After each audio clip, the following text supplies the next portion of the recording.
Hello friends, welcome to clarity with Manas. आज बात करेंगे लेंडिंग स्पेस में एनबीएफसीज और बैंक। इस टाइप की कंपनीज जो लोन देती हैं, लोगों के पैसे लेती हैं और फिर बाकी लोगों को लोन देके पैसे कमाती हैं।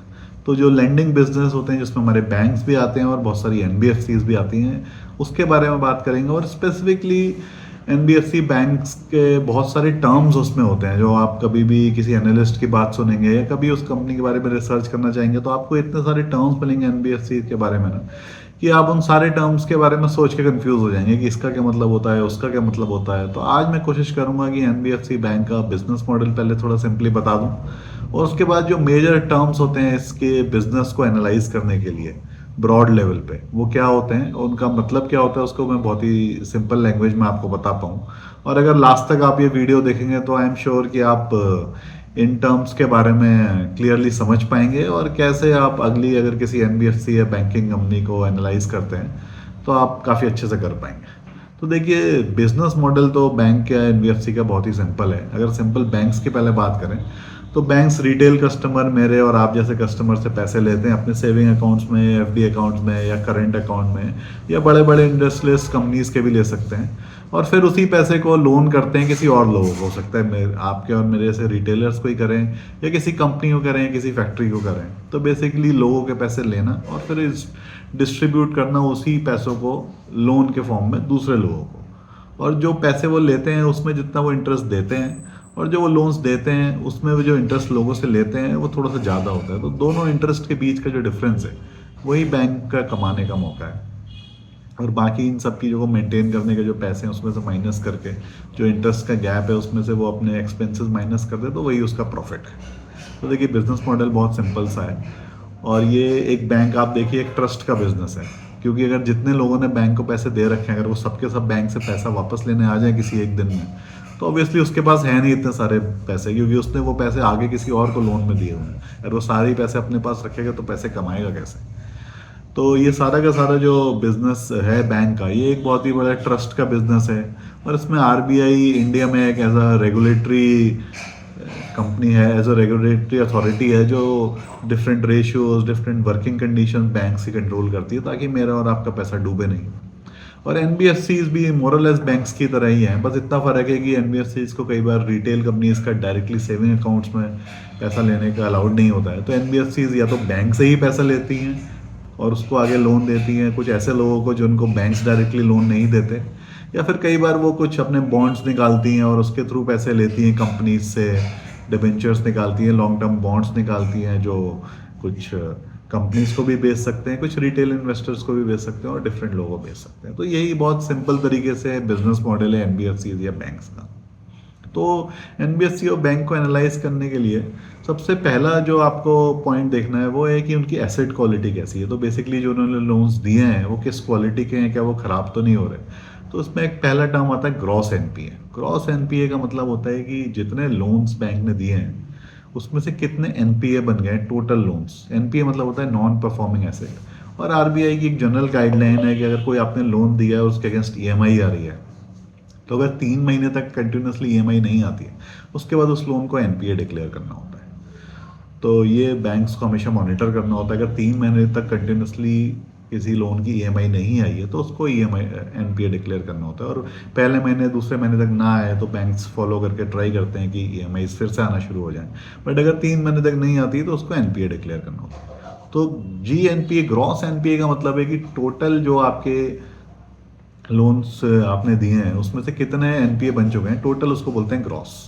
और एक होता है एनएनपीए विच इज़ नेट एनपीए। इसका मतलब ये है कि जितने आपके एनपीए बन गए हैं उसमें से कुछ आपको प्रोविज़न रखना होता है, जो आपकी इनकम है उसमें एज अ लॉस दिखाना होता है। जैसे मान लीजिए आपने 100 रुपये कमाए इस साल, बट आपके उसमें से 50 रुपये के एनपीए बन गए हैं या 20 रुपये के एनपीए बन गए हैं, तो उसमें से आप 20 रुपये के ग्रॉस एनपीए में से अगर आप 10 रुपये का प्रोविज़न रख दें अपने प्रॉफिट में से, अपने प्रॉफिट में से उस पैसे को घटा दें और वो पैसे अपने पास रख लें इस एनपीए को दिखाने के लिए कि ये एनपीए वापस आएगा नहीं मेरे पास अगर, तो भी मैं मैनेज कर लूँगा। तो जितना आपने प्रोविजंस रख लिए उसके बाद भी जो एनपीए बच जाते हैं उसको बोलते हैं नेट एनपीए। तो जनरली आप देखेंगे ग्रॉस एनपीए की वैल्यू ज़्यादा रहेगी, उसमें से प्रोविजंस रख लेते हैं बैंक एनबीएफसी, उसके बाद भी जो एनपीए बच जाता है वो होता है नेट एनपीए। और एक होता है प्रोविजनल कवरेज रेशियो, जो इन्हीं दोनों टर्म्स में से आता है। तो बेसिकली टोटल ग्रॉस एनपीए में से आपने कितने प्रोविजन रख लिए जितने परसेंट, उसको बोलते हैं पीसीआर। तो जनरली अगर आपको बैंक्स को देखना है तो ग्रॉस एनपीए की वैल्यू बहुत ज़्यादा नहीं होनी चाहिए, और नेट एनपीए उससे भी कम होना चाहिए। और जनरली आप आपस में कंपनीज को कंपेयर करें तो आप देख सकते हैं अगर सिमिलर लेंडिंग बिजनेस हैं तो उनके एनपीएस की वैल्यू ज़्यादा है या कम है, और पीसीआर वैल्यू किसकी क्या चल रही है।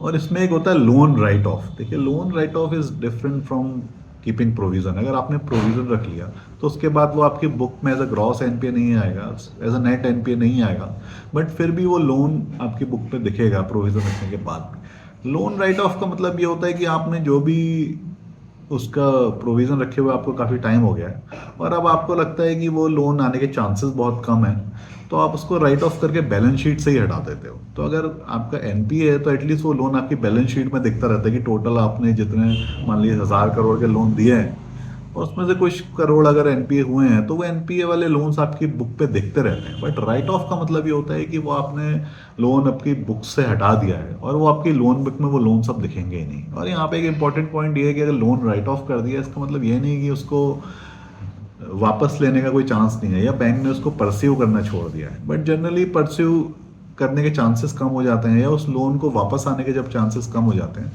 तो बैंक्स उसको राइट ऑफ कर देते हैं, ताकि वो बैलेंस शीट में दिखे ना आप, और फिर भी उनको परस्यू करते रहते हैं लेने के लिए। और कई बार लोन्स को जो है वो सेल ऑफ भी कर देते हैं डिफरेंट कंपनीज को। ऐसी भी कुछ कंपनीज होती हैं जो बैड लोन्स बैंक या एनबीएफसी से लेके उनको परस्यू करती हैं वापस लेने का।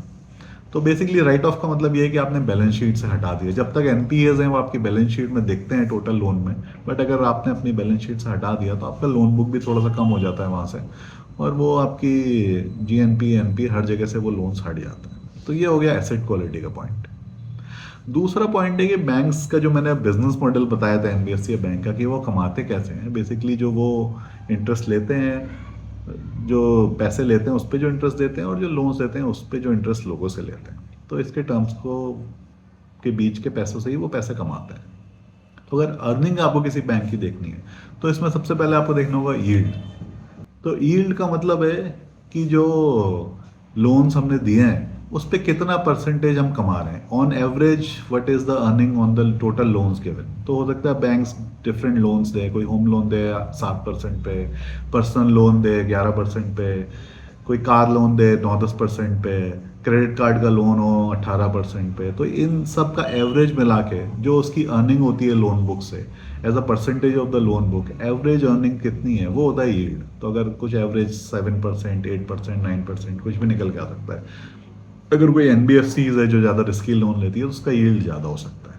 तो एवरेज टर्म्स पे कितना इंटरेस्ट आप लोन्स पे अर्न कर रहे हैं, दैट इज यील्ड। ये देखिए टर्म्स थोड़े उन्होंने कॉम्प्लेक्स बता दिए ताकि बनाए हैं ताकि नॉर्मली लोगों को समझ में ना आए, बट अगर आप सिंपल तरीके से समझेंगे तो आप समझ सकते हैं, और इन टर्म्स की कॉम्प्लेक्सिटी या इनके नाम के पीछे ना जाए उतना।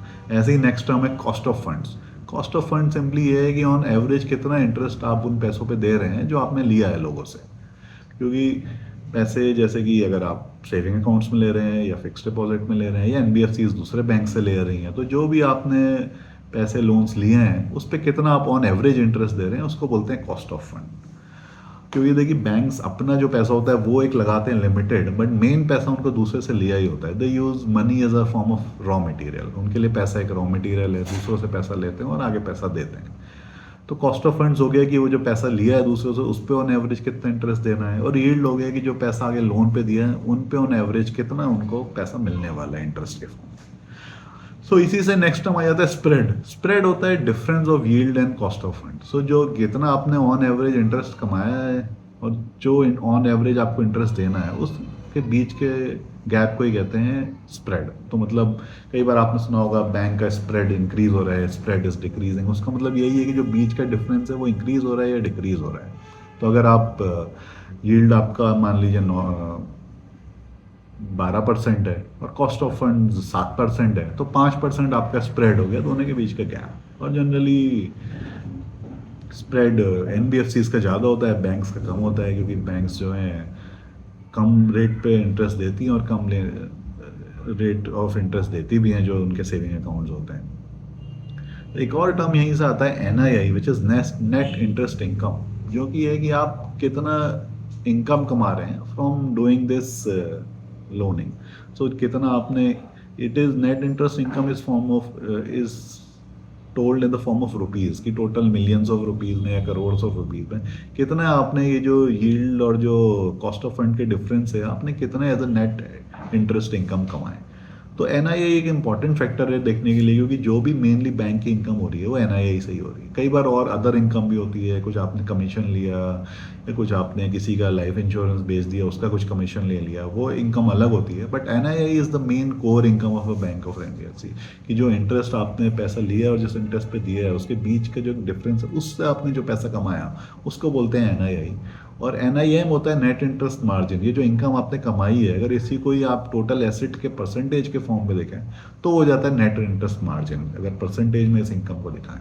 अब यहाँ पे आपको ये लग सकता है कि स्प्रेड और एनआईएम में फ़र्क क्या है, क्योंकि स्प्रेड भी एज अ परसेंटेज यील्ड और कॉस्ट ऑफ फंड जो कि इंटरेस्ट आप जिस पे ले रहे हैं और दे रहे हैं उसके बीच का है, और एनआईएम भी जो आपकी इसी डिफरेंस से जो इनकम हुई वो एज अ परसेंटेज है। बट यहाँ पे डिफरेंस ये आ जाता है कि आपका जो टोटल एसेट है वो सारा का सारा आप लोन बुक के फॉर्म में नहीं दिया होता है, क्योंकि एज यार अगर बैंक 100 रुपये किसी से लेता है तो वो सारे के सारे 100 रुपये आगे लोन पे नहीं दे सकता, कुछ पैसा उसे अपने पास रखना होता है, कुछ आरबीआई के पास रखना होता है 10% 20%। इसीलिए जो लोन्स पे पैसा लिया है और दिया है जो स्प्रेड होता है वो ज़्यादा होता है। बट एनआईएम इसी इनकम को as a total cost of fund दिखाता है। अगर आपने 100 रुपये लिए हैं उसमें से आप 90 रुपीज़ का ही लोन दे सकते हैं, तो जो इंटरेस्ट का डिफरेंस है वो 100 और 90 पे दिखाएगा। बट एनआईएम जो है वो इनकम को एज अ परसेंटेज ऑफ 100 ही हमेशा दिखाएगा। तो एनआईएम में जो डिनोमिनेटर है वो टोटल एसेट्स रहता है, इसलिए NMI as a percentage spread से थोड़ा कम दिखेगा। तो जनरली आपको दिखेगा अगर किसी बैंक का स्प्रेड 6% है तो एनआईएम जनरली 5% होगा, 5.5 कुछ ऐसा परसेंटेज में होगा, क्योंकि सम पार्ट ऑफ लोन जो है, सम पार्ट ऑफ जो एसेट्स है वो लोन में नहीं दे सकता। जितना पैसा आपने लिया ऐसा नहीं कि आप सारे का सारा आगे लोन पे दे दें, कुछ परसेंटेज आपको आरबीआई के पास रखना होता है एज अ सिक्योर्ड मनी, या अपने पास रखना होता है एज अ सिक्योर्ड मनी, और उस पर बहुत कम इंटरेस्ट आपको मिलता है। इसलिए NIM is generally less than spread.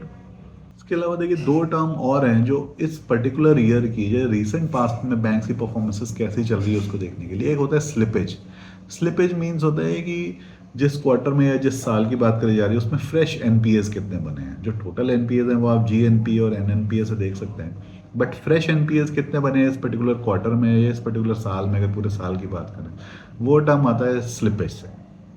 और एक और टर्म है क्रेडिट कॉस्ट। क्रेडिट कॉस्ट का मतलब है कि जो इस पर्टिकुलर साल में या इस पर्टिकुलर क्वार्टर में जो न्यू प्रोविजंस बैंक ने बनाए, that as a percentage of total loan book कितना है, ऑन एवरेज लोन बुक उस क्वार्टर में कितनी थी, और जो फ्रेश प्रोविजंस बैंक ने बनाए उसको as a percentage of total loan book देखें तो वो है क्रेडिट कॉस्ट। बेसिकली बैंक को चलाने के लिए कितनी एक तरीके से कॉस्ट है जो फ्रेश प्रोविजंस उसको बनते जा रहे हैं, यानी कि आपके टोटल प्रॉफिट में से कितना पोर्शन प्रोविजंस में चला जा रहा है, उसको बोलते हैं credit cost as a percentage of the total loan book. तो कितने नए प्रोविजंस बनाए ये क्रेडिट कॉस्ट दिखाता है, नए एनपीएस कितने बने हैं वो आपका स्लिपेजेस दिखाता है। तो आज यहीं तक रखते हैं ये वीडियो। ये सारे टर्म्स आप एक बार रिवाइंड करके फिर से समझ सकते हैं बहुत सिंपल टर्म्स में कि क्या है इसका मतलब, क्योंकि और भी बहुत सारे टर्म्स हैं जो एनबीएफसी और बैंक्स को डिफाइन करने के लिए आते हैं। यहाँ पे मैंने आपको बहुत सिंपल टर्म्स बताए हैं जो इन जनरल एनबीएफसीज होती हैं, जो डाइवर्सिफाइड एनबीएफसी होती है हर तरीके की, उसमें सब में ये टर्म यूज होता है, और सारे बैंक्स में तो ये टर्म यूज होता ही होता है। सो आगे कभी और बात करेंगे कोई स्पेसिफिक एनबीएफसीज की जो कि पर्टिकुलर टाइप के लोन्स देती हैं, उनमें क्या एक्स्ट्रा टर्म्स होते हैं जो आपको समझने चाहिए। सो आज का वीडियो यहीं तक रखते हैं। जनरल टर्म्स को समझने के लिए आप रिपीट करके फिर से देख सकते हैं इन टर्म्स को। आई होप आप इन टर्म्स को बार बार देख के समझ पाएंगे। इस चैनल पे आपको और भी वीडियो मिल जाएंगे डिफरेंट टाइप की कंपनीज को एनालाइज करने के लिए, डिफरेंट टाइप के एसेट क्लासेस को समझने के लिए, रियल स्टेट के बारे में, मनी माइंडसेट के बारे में। अगर आपको वीडियोस अच्छे लग रहे हैं तो प्लीज़ लाइक करिए, कमेंट करिए, सब्सक्राइब करिए। That's all for today. Thank you very much.